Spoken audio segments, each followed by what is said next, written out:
اے قدوس رحیم آسمانی باپ، تیرا شکر، تیری تعریف، تیری حمد کرتے ہیں۔ تیرا روح القدس جو ہمیں بیدار کرتا ہے، تیرا روح القدس ہمیں سکھاتا ہے کہ ہم بولیں۔ ہاں باپ، آج کے سارے ماحول کے لیے تیرے روح القدس کو تھینکس بولتے ہیں۔ ہاں، ان لوگوں کو ایک مرتبہ پھر ان کے لیے برکت چاہتے ہیں جو آج تیرے مسا میں چھپے ہیں، جو انائنٹ ہوئے ہیں، جو جن کا ابھیشیک ہوا ہے، جو تیرے مسا میں خدا آج بھرے ہوئے ہیں۔ خداوند آئندہ زندگی میں بھی کسی طرح کی شیطان کی زندگی میں مداخلت نہ کرے۔ کہ جب کلام کو پڑھا جاتا ہے تو باپ اپنے دل کی دھڑکن اپنے روح القدس کے وسیلہ سے ہمیں سنا اور ہم آگے اس کو سن کر بیان کر سکیں، مسیح خداوند کے وسیلہ سے، آمین۔ اچھا، اب سب سے پہلی بات زبور 15 نکال لیجیے، یہ 5 آیتوں پہ میسج ہوگا، اس کی تشریح کہہ لیں کہ دوسری جگہ سے ہم لیں گے، بائبل کے دوسرے ریفرنس میں سے۔ پہلے لکھا ہے، خداوند تیرے خیمہ میں کون رہے گا؟ تیرے کوہ مقدس پر کون سکونت کرے گا؟ یا اگر ہم پہلی کوئی پڑھ لیتے ہیں وہاں رک جاتے ہیں، یا دونوں کو پڑھ لیتے ہیں۔ ویسے ایک آیت کا حصہ یہ دونوں ہیں، دونوں آیت۔ کون سی والی ہے؟ خداوند تیرے خیمہ میں کون رہے گا، تیرا کوہ مقدس پر کون سکونت کرے گا؟ یہ ایک آیت میں 2 لائنیں۔ یہ کلام کا پڑھا اور سنا جانا ہم سب کی روایت سے برکت اور تشریف رکھیے۔ اچھا جی، تیرے مقدس پہاڑ تے کون چڑھے گا؟ کہ تیرے خیمہ دے اندر کون رہے گا؟ دیکھیں، میں نے بہت دفعہ کہا ہے کہ بائبل کے اندر جو ہے روحانی زبان استعمال کی جاتی ہے، استعاراتی کی جاتی ہے، ٹھیک ہے، مجازی معنوں میں کی جاتی ہے، دیگر ایسی چیزیں۔ اب کوئی ٹینٹ سروس کا کام تو ہے نہیں کہ دھوپ سے بچانے کے لیے خیمہ لگا ہوگا، آپ کو وہاں رکھا جائے گا۔ پھر خدا نے ایسا بھی نہیں کہ آپ کی رہائش جو ہے صرف پہاڑ پر ہوگی، آسمان تک نہیں جا سکتی۔ آپ کی رہائش جو ہے وہ آسمان تک ہے یا آسمان میں، کیونکہ یہ واضح لکھ دیا گیا، کہہ دیا گیا کہ میرے باپ کے گھر میں، یوحنا کی انجیل میں لکھا ہے، بہت سے مکان اگر نہ ہوتے تو میں تم سے کہہ دوں۔ تو یہ سرونٹ کوارٹر نہیں ہوں گے، آپ کی معیار زندگی کے مطابق آپ کے بنگلے اور آپ کے گھر میں جیسا معیار آپ کا یہاں ہے روحانی اس کے۔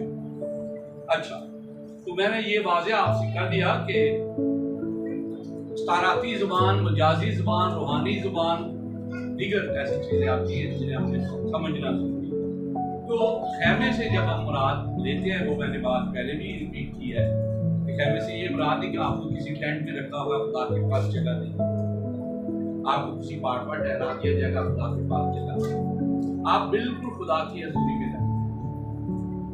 اگر کشیدہ احمد میں بھی اٹھائے جاتے ہیں تو مسیح کے ساتھ 1000 سالہ بادشاہی کریں، پھر ہمیشہ کی زندگی یا ہمیشہ کی بادشاہی میں بھی اس کے ساتھ رہیں گے۔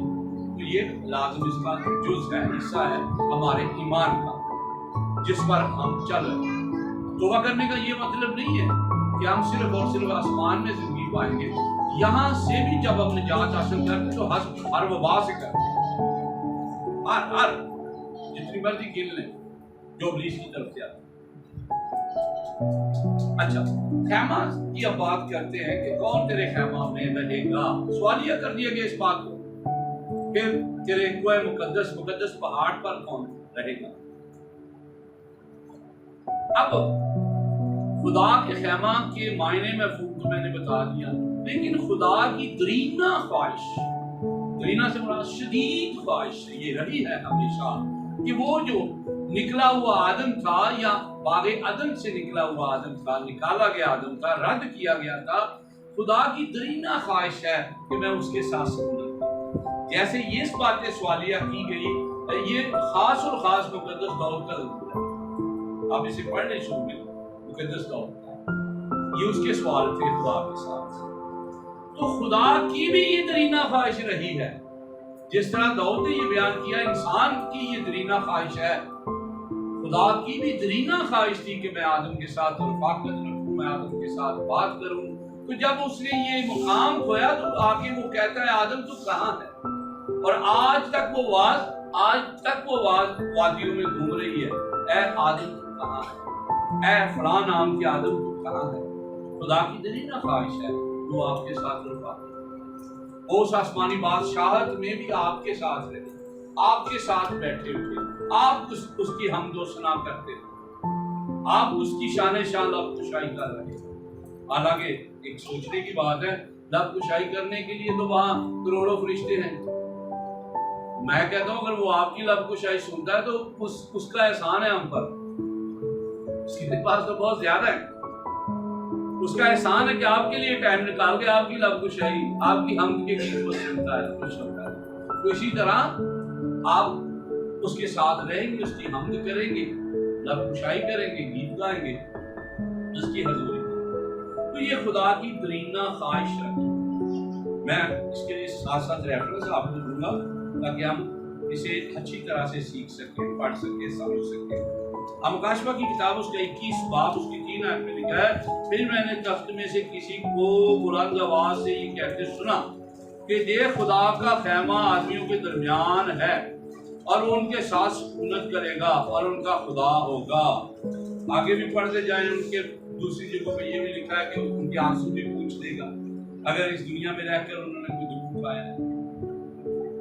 اب اس بات کو ریپیٹ کیجئے، جس نے نکالا ہے، جو میں نے پڑھا ہے اسے ریپیٹ کر دیجئے۔ پھر میں نے تخت میں سے کسی کو بلند آواز سے یہ کہتے سنا کہ دیکھ خدا کا خیمہ آدمیوں کے درمیان ہے اور وہ ان کے ساتھ سکونت کرے گا اور وہ اس کے لوگ ہوں گے اور خدا آپ ان کے ساتھ رہے گا اور ان کا خدا ہوگا اور وہ ان کی آنکھوں کے سب آنسو پوچھ دے گا، جس کے بعد نہ موت رہے گی، نہ ماتم رہے گا، نہ آہ و نالہ۔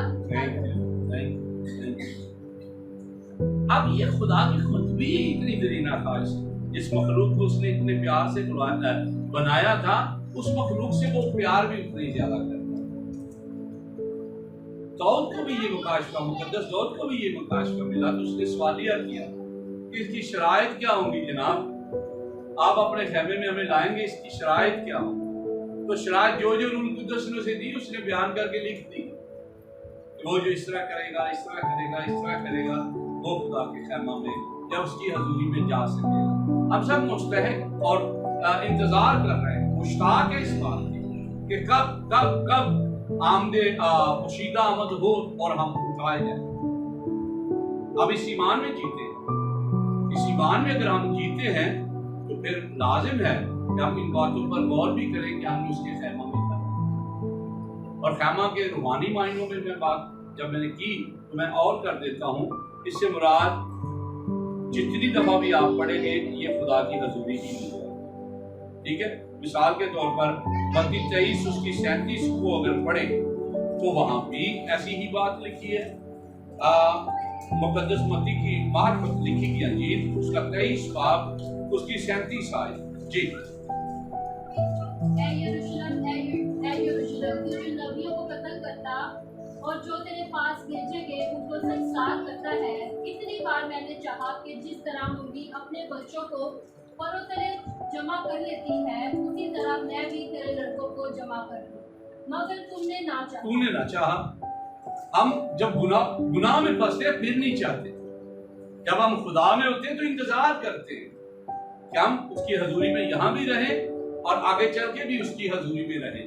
یہ صرف خیمہ کی میں نے ڈیفینیشن کی ہے کہ خیمہ سے مراد اس کی حضوری میں رہنا۔ خیمہ کا بھی نام لیا گیا اور یہاں یہ بھی کہا گیا کہ جیسے مرغی اپنے بچوں کو پروں کے نیچے چھپاتی ہے، مطلب یہ وہ ہمیں یہاں بھی سکیور کرتا ہے اور اس کی درینہ خواہش ہے کہ آگے بھی ہم اس کے ساتھ رفاقت رکھیں اور وہ اپنے پروں کے سایہ کے نیچے ہمیں چھپائے رکھے۔ یا یہ نہیں کہ وہ مرغی ہے اور ہم چوزے ہیں، ایسا نہیں، وہ ہمارا خالق و مالک ہے، ہم اس کے لوگ، اس کی چراگاہ کی بھیڑیں ہیں، اس کے بندے ہیں، اس کے خادم ہیں۔ تو وہ یہ سارا مجازی معنوں میں چیز کی جا رہی ہے، ٹھیک ہے؟ اب یہ خیمے والی بات ہم نے کلیئر کی پہلے۔ دوسری چیز کو ہم پڑھیں گے، دوسری آیت کو پھر، تاکہ ہم اسے بہتر طور پر سیکھیں اور سمجھیں بھی۔ وہ جو راستے سے چلتا اور صداقت کا کام کرتا ہے और दिल से सच बोलता है। और दिल से सच बोलता है।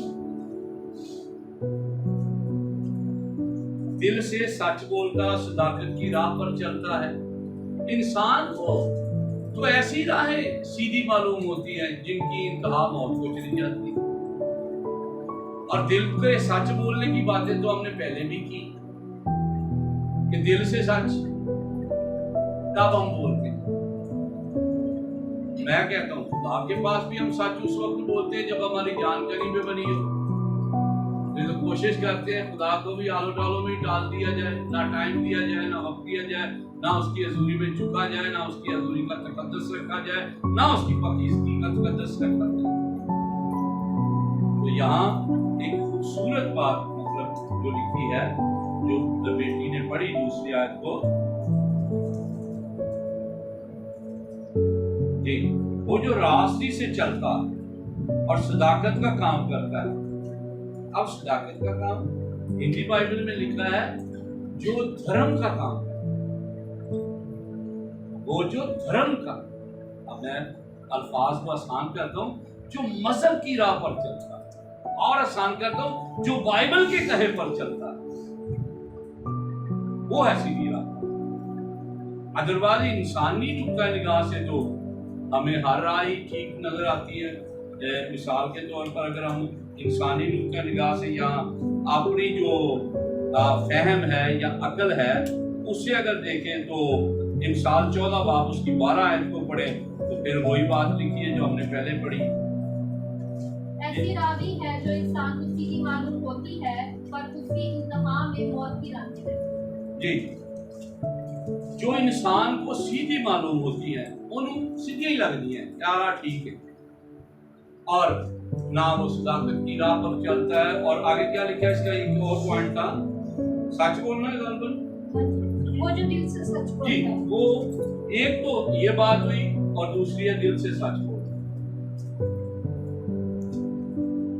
हमें हर चीज वो अच्छी लगती है जो सिर्फ हमें मादी तौर पर फायदा, मादी तौर पर फायदा समझते हैं ना, जो मादी चीजों का हमें फायदा दे, हमें वो राह अच्छी लगती है। खुदा को वो राह बिल्कुल भी अच्छी नहीं लगती, मना किया गया उससे। और दीन की राह दुनिया की राह से फर्क है, या जब धर्म की या मजहब की राह कहा जा रहा है तो फिर ये दुनिया से फर्क है। तो कलाम में तो ये लिखा कि पहले तुम उसकी बादशाही ढूंढो, फिर ये सारी चीजें तुमको मिल जाएंगी। बादशाही ढूंढो, आप 2 साल में ढूंढ लो, 20 साल में ढूंढ लो, ये सारी चीजें आपको मिलेंगी, जितनी भी जल्दी हो सके कर। लेकिन टेढ़ी राह से आपको कुछ भी हासिल नहीं होगा।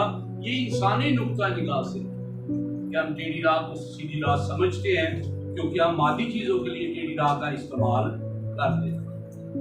ठीक है, फिर इसमें दूसरा पॉइंट है जो दिल से सच बोलता है।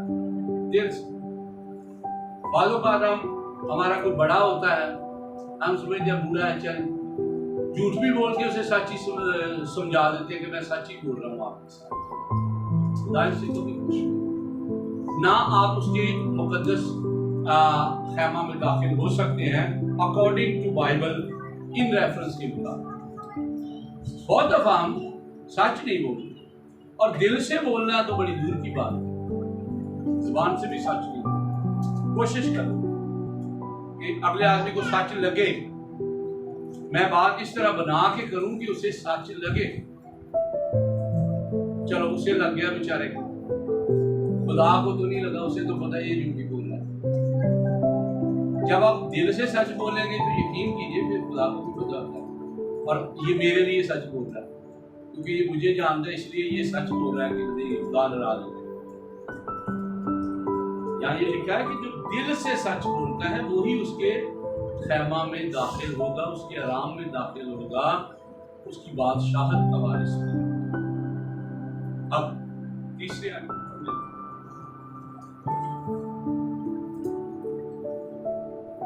वो जो अपनी जुबान से भूखान नहीं बांटता और अपने दोस्त से बदी नहीं करता और अपने हमसाया की बदनामी नहीं बिल्कुल ठीक। इन तीन पॉइंटों की कोट करना है हमने, अगर मैं भूलूंगा तो बता दीजिए। वो जो सबसे पहली क्या थी, अपनी जुबान से वो कान नहीं बांधते। अपनी जुबान से बतान नहीं बांधते। यार आप देखिए, हम किसी के बारे में पूरे सबूत भी नहीं रखे हमारे पास होते, हम सिर्फ और सिर्फ अपनी नजर से उसे जज करके गंदा कह रहे होते, सिर्फ अपनी नजर से जज करके हमने कुछ करते नहीं देखा उसे, सिर्फ बतान बांध रहे होते हैं, बतान बिला वजह किसी पर इल्जाम लगा, ना उसका कोई हमारे पास बाय रिटर्न सबूत है, ना बाय पिक्चर है, ना किसी तरह का है, ना आई विटनेस है, हम कुछ भी नहीं होता, सिर्फ सुनी सुनाई बात पर हम बड़े बड़े बतान अपने बहन भाइयों पर, दोस्तों पर, अजीजों पर लगा, वो फलाना बड़ा तो मैं नहीं कह रहा, आपने ये 5 आयतें घर जाके पढ़नी थी। खुदा का कलाम कह रहा है, वो जो बतान लगाता है किसी पर, वो खुदा के खैमा में दाखिल नहीं हो सकता। दूसरी बात क्या लिखी है जी, अपने दोस्त से बदी नहीं करनी। लो, अपने दोस्त से, इतने दोस्त ਨੂੰ ਪੂਰਾ ਹੀ ਨਿਕਲ ਜਾਂਦੇ ਨੇ, ਨਿਕਲਣਾ ਸਮਝਦੇ ਹੋ, कोशिश करते कि पूरे का पूरा खाया जाए, दोस्त के साथ दगा करते और समझता है शायद मैं ज्यादा, मेरी स्मार्टनेस है या मैं ज्यादा स्मार्ट हूं, मैंने दोस्त कहकर या दोस्त बनाकर फायदा उठाया, या फायदे के लिए मैं दोस्त से बना रहा हूं, जो मैंने पहले भी बात की थी, फायदे के लिए दोस्तियां करते हैं, और जब मौका मिल जाए शायद कोई दूसरा बंदा उसे छोड़ दे, दोस्त नहीं छोड़ रहा, पता नहीं दोस्ती का मैं हूं हक पूरा अदा करांगा, मेरे विचों ही सारा कुछ। तीसरा पॉइंट क्या है, अपने हमसाया की बदनामी नहीं सुनता। अपने हमसाया की बदनामी नहीं सुनता। चले, हमसाया की बदनामी, मैं हमेशा ये कहता हूँ, वो 60 घर वाला हमसाया हमारा हमसाया नहीं होता, चले उससे भी शुरू कर लेते हैं। हम अक्सर यहाँ लिखा है कि जो अपने हमसाया की बुराई नहीं सुनता, यार सुनना ते दूर दी गल, असीं खुद करने आ स्पेशल, सुनने ਲਈ कि ਅਸੀਂ मना शायद करना है कि नहीं करना, ਅਸੀਂ ਤੇ ਆਪ ਕਰਨੇ ਆ। ਕੋਈ ਨਹੀਂ ਯਾਰ ਉਹ ਇਸੀ ਹੋ ਲੈ ਤੈਨੂੰ ਨਹੀਂ ਮੈਨੂੰ ਵੇਖਦਾ ਪਤਾ ਹੈ, ਪੂਰੀ ਰਿਪੋਰਟ ਹੁੰਦੀ ਮੇਰੇ ਕੋਲ, CID ਕੀ ਖਾਦਾ ਕੀ ਪੀਤਾ, ਕਿੰਨੀਆਂ ਗਲਤੀਆਂ, ਕਿੰਨੇ गुनाह, हालत हो सकता है मेरे अपने उससे ज्यादा हो। वो जो हमसाया की बुराई नहीं सुनता, सुनने वाले ਨੂੰ ਇਹ ਕਹਿ ਦੇਣਾ ਚਾਹੀਦਾ ਕਿ ਨਹੀਂ ਯਾਰ ਰੱਬ ਦਾ ਮਾਮਲਾ, ਅਦਾਲਤ ਉਹਦੇ ਕੋਲ ਹੈ, ਸਾਡੇ ਕੋਲ ਤੇ ਨਹੀਂ। ਜੇ ਬਾਕੀ ਤੁਸੀਂ ਮਸਾਸ਼ੁਦਾ ਲੋਗ ਹੋ ਤੇ ਫਿਰ ਬੁਰਾਈ ਨਾ ਕਿਸੇ ਦੀ ਕਰੋ, ਰਹਿਣ ਤੇ ਛੱਡ ਦਿਓ, ठीक है। अगर मलामत करनी है तो मुंह से करो किसी को, लेकिन क्या करते हैं, हमसाया की बुराई सुनना सरकनार हम खुद सबसे पहले करते हैं। अब हमसाये को आप जितना मर्जी लिमिटेड कर दे या जितना मर्जी आप उसकी लंबाई को ज्यादा ले जाएं, ये आपकी मर्जी है कि वो हर आदमी जो आपसे मिलता जुलता है वो आपका हमसाया है। आप उसके पीछे उसके बारे में क्या राय रखते हैं, ये बात सुनिए। अच्छा,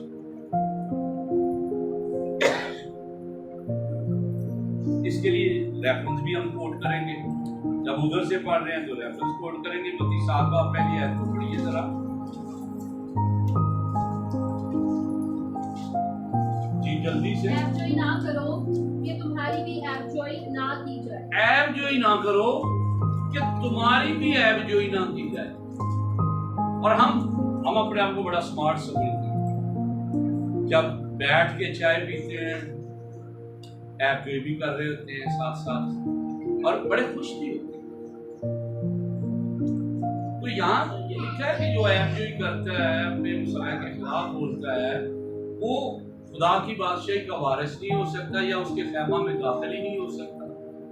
تو ہم داخل ہی نہیں ہو سکتے. ہماری توبہ کس کام کی, بیپتسمے کس کام کے, چرچ آنا کس کام کا, اگر ہم اس تعلیم کو اندر ہی نہیں لیتے. میں ایک اور بات کا اضافی بات آپ سے کہہ رہا ہوں. شیطان آپ پر کوئی وار نہیں کر سکتا جب تک آپ لیگل طور پر اسے اجازت نہیں دیتے.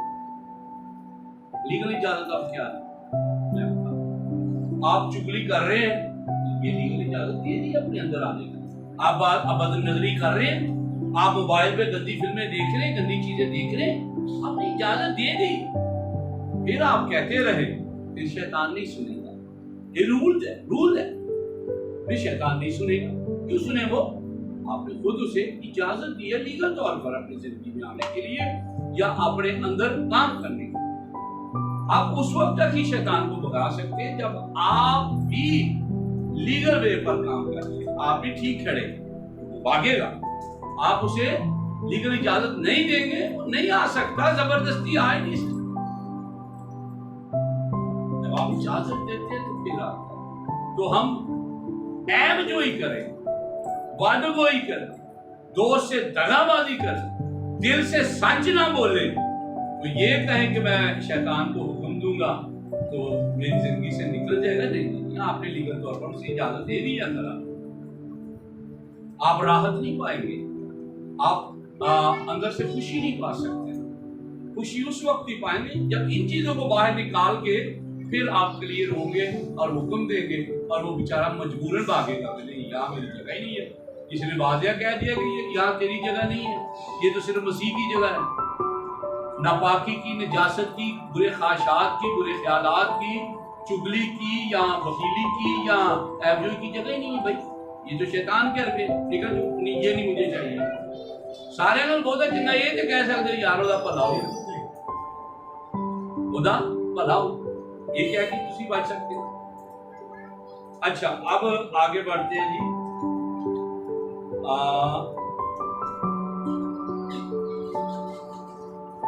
چوتھی آیت کو پڑھیے.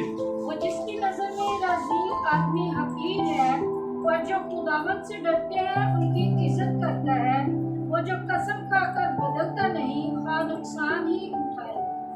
جی, ان 3 پوائنٹوں کو آپ نے مجھے یاد دلانا ہے. سب سے پہلے جو رزیل ہے وہ بندہ خدا کی بادشاہی میں داخل ہو سکتا ہے اس کے خیمہ میں جو رزیل آدمی کو حقیر جانتا ہے. وہاں لکھا تھا جہاں ہم نے سنا, جو درجن سے نگاہیں پھراتا. شریر بندے کو منہ پرا نو کر لینا ہے.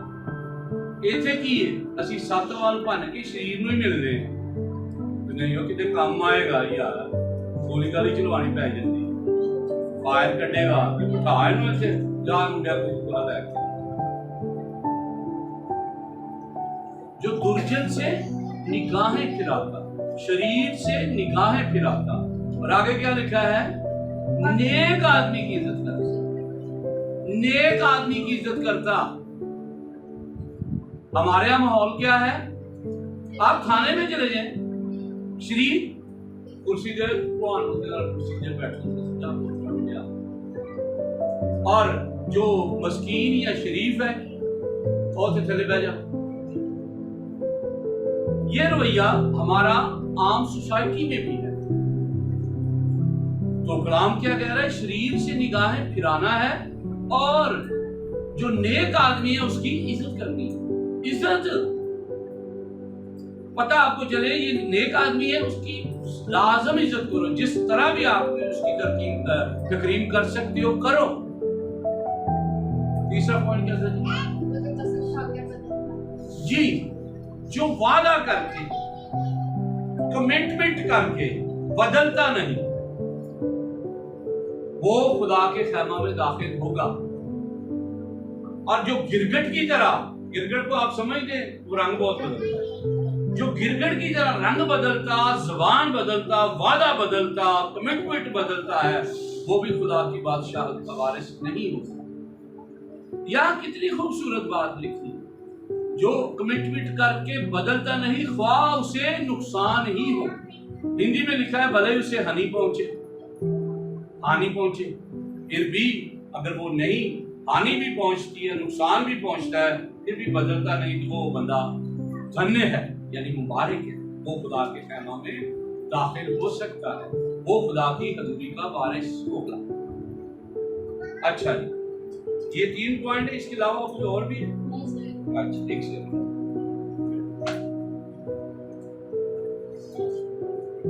हाँ जी, अब इसके लिए जो मतलब दुर्जन से निगाहें नहीं फेरता, उसके बारे में पहला ज़बूर, यानी शरीर से निगाहें नहीं फेरता, उसके बारे में ज़बूर पहला, उसकी पहली 4 आयतें अगर हम पढ़े तो लिखा है, जी पढ़िए। मुबारक है वो आदमी जो शरीरों की सलाह पर नहीं चलता। यहाँ वाज़िया कर दिया गया कि जो शरीरों से मुंह फेर ले वो मुबारक आदमी, मुबारक है वो जो शरीरों की राह पर नहीं चलता और खताकारों की राह में खड़ा नहीं होता, और खताकारों की राह में खड़ा नहीं होता, और ठट्ठाबाजों के मजलिस में नहीं बैठता, और ठट्ठाबाजों की मजलिस में नहीं बैठता, बल्कि खुदावंद की शरीयत में उसकी खुशनुदी है, खुदावंद की शरीयत में उसकी खुशनुदी, और उसी की शरीयत पर दिन रात उसका ध्यान रहता है। वो उस दरख्त की मानद होगा जो पानी की नदियों के पास लगाया गया है, जो अपने वक्त पर फलता है और जिसका पत्ता भी नहीं मुरझाता। सो जो कुछ वो करे बाबर होगा। शरीर ऐसे नहीं, बल्कि वो भूसे की मानद है जिसे हवा उड़ा ले जाती है। जी शुक्रिया। अब यहाँ भी यही बात लिखी है, वहाँ लिखा है जो दुर्जन से मुंह है फिराता, नेक आदमी की इज्जत करता है। यहाँ हमने शरीर के बारे में पढ़ा, अब नेक आदमी के बारे में भी पढ़ लेते हैं। इमसाल 12 बाब उसकी 2 आयत पढ़े जरा जी। इमसाल 12 उसकी 2 आयत को पढ़िए, नेक आदमी के बारे में। नेक आदमी खुदा का मकबूल होगा, लेकिन बुरे मंसूबे मानने वाले को वो मुजरिम ठहराएगा। जी शुक्रिया, यहाँ याद रखिए, आगे मैं पढ़ाऊंगा। नेक आदमी खुदा का मकबूल होगा।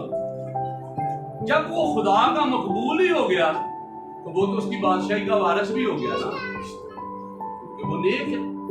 जब वो खुदा का मकबूल है तो मैं और आप उसकी इज्जत क्यों ना करें, करनी चाहिए। इसलिए लिखा गया है कि वो जो नेक आदमी की इज्जत करता है वो खुदा की बादशाहत में उसका वारिस हो।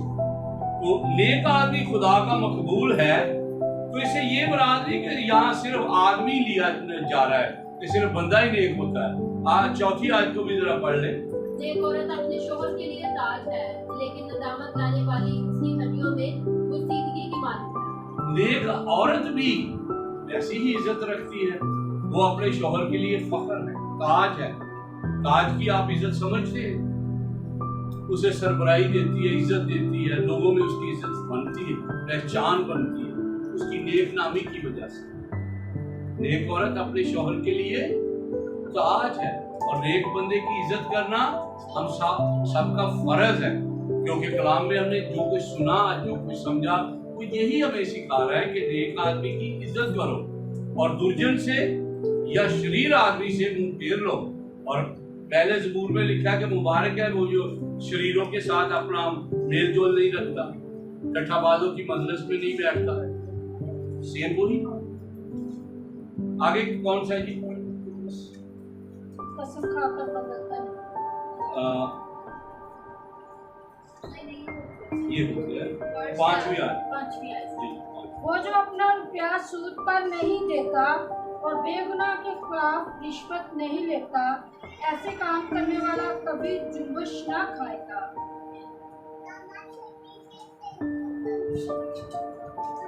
जी, वो जो अपने रुपया सूद पर नहीं देता और बेगुनाह के खिलाफ रिश्वत नहीं लेता, ऐसा बंदा खुदा के पहाड़ पर चढ़ सकता। ये 2 पॉइंट है।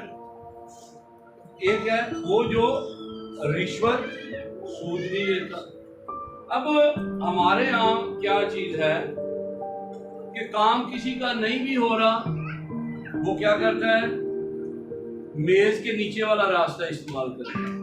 मेज के नीचे वाला रास्ता समझते हैं ना, यहाँ से रिश्वत देता है। इसके लिए मैं एक और लफ्ज इस्तेमाल करूंगा। एक होता है ना कि भाई फलां बंदे ने वकील खरीद लिया, एक सीधा जाजी खरीद लेना, डायरेक्ट ही रिश्वत दे देनी, डायरेक्ट ही पैसे का काम करना, तो ये ऐसा काम करने वाला भी आपका काम अनलीगल है, वो हो नहीं सकता, तो आप कर कैसे रहे हैं उसे? पैसे गलत तरीके। तो उसे भी बताया गया कि वो खुदा की बादशाह का वारिस नहीं हो सकता। फिर जब सूद की हम बात कर रहे हैं तो सूद में नुक्स क्या है? क्यों खुदा ये बात कह रहा है? सूद का इंसानी नुक्ता निगाह से वो सूद देने वाला ये समझता है कि मेरी रकम तो वही की वही रहे और उसकी 10% मुझे मिलता रहेगा, जबकि सूद से नफरत सिर्फ इसी की है। सूद के एवज उसी पैसे से आप कारोबार करें, तो आप पूछे कारोबार और सूद में क्या फर्क रहा जी? कारोबार से भी हम पैसे बचा रहे हैं, सूद से भी पैसे बचा रहे हैं। नहीं, कारोबार में नुकसान भी होता है और फायदा भी होता है, सूद में सिर्फ फायदा। इसलिए इससे कारोबार में आपको बहुत ज्यादा फायदा पहुंचेगा, कभी कभार घाटा भी हो सकता है, इसमें ये चीज नहीं है। बल्कि मैंने जो देखा कि सूद वालों ने लोगों के घर ले लिए, वो भाई सादर के बेटों की बात की घर तक पहुंच जाते हैं, ये घर का हमें खाली करके दे दो। वो तो पैसे भरे उन्होंने, फिर मतलब भाई इकबाल ने इस तरह से कर तो सूद का ये मामला। तो ये सारी चीजें अगर किसी बंदे में गलत मनफी चीजें पाई जाती हैं तो वो उसके खैमा में दाखिल नहीं हो सकता। फिर भले जो मर्जी आदमी करे, वो किसी नबी का बेटा हो, आज की दुनिया में किसी पादरी का बेटा हो, मुमकिन नहीं कि वो खुदा की बादशाह का वारिस हो सके। इसके लिए जरा रिश्वत वाली बात पर हम गौर कर लेते हैं। रिश्वत और सूद को मैं एक जिक्र में ले रहा हूँ, मैंने इसकी वजाहत कर दी है। पहला सैमुअल 8 बाब 3 आयत जरा पढ़ ले, फिर क्लोज कर देते हैं। पहला सैमुअल 8 बाब 3 आयत को जरा पढ़ दीजिए। पर उसके बेटे उसकी राह पर ना चले, बल्कि वो नफा के लालच से रिश्वत लेते और इंसाफ का खून करते चले। अच्छा जी, ये किसकी बात हो रही है? मेरी तरफ भाई देखिए, किसकी बात हो रही है? सैमुअल के बेटों की। बाप नबी है, बेटे रिश्वतखोर है। वो बाप की राह पर ना चले, रिश्वतखोर और इंसाफ का खून करने वाले। और कलाम का एक हिस्सा में ये बताया था कि रिश्वत आंखों को अंधा कर, इंसाफ का खून कर।